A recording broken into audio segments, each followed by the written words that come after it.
नमस्कार विद्यार्थी मित्रांनो, तुमचं रॉकस्टार विराट पवार या यूट्यूब चॅनलवर हार्दिक स्वागत आहे। या यूट्यूब चॅनलवर आपण रोज नवनवीन स्पर्धा परीक्षेसंबंधित लेटेस्ट अपडेट्स आणि चालू घडामोडी घेत असतो।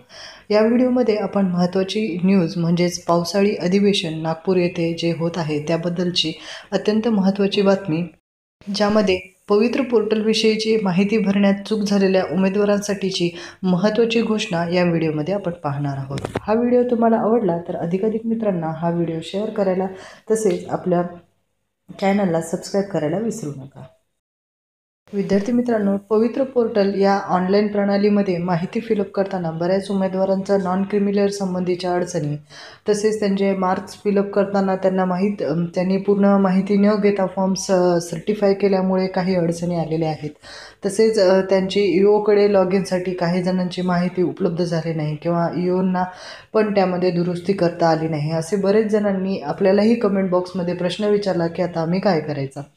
तर विद्यार्थी मित्रांनो, त्यांच्यासाठी ही महत्त्वाची आनंदाची बातमी आहे की पावसाळी अधिवेशन 2018 नागपूर येथे जे चालू आहे त्यामध्ये पवित्र पोर्टल संबंधीच्या माहितीमध्ये चूक झालेल्या उमेदवारासाठी विनोदजी तावडे यांनी आताच एक घोषणा केलेली आहे। ती घोषणा काय केली याबद्दल आपण आता माहिती घेऊया।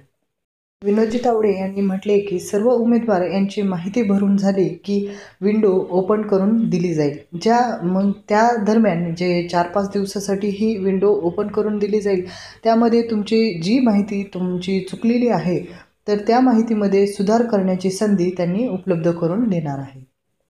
तर इथून पुढे फॉर्म फिलअप करणाऱ्यांनीही आपल्याकडून जास्तीत जास्त प्रयत्न करा की चुका न होऊ देता, आणि ज्यांच्या चुका झालेल्या आहेत त्यांनीही जास्त काळजी न करता या कालावधीमध्ये आपली जी चूक झालेली आहे ती योग्य करून घ्यावी। धन्यवाद।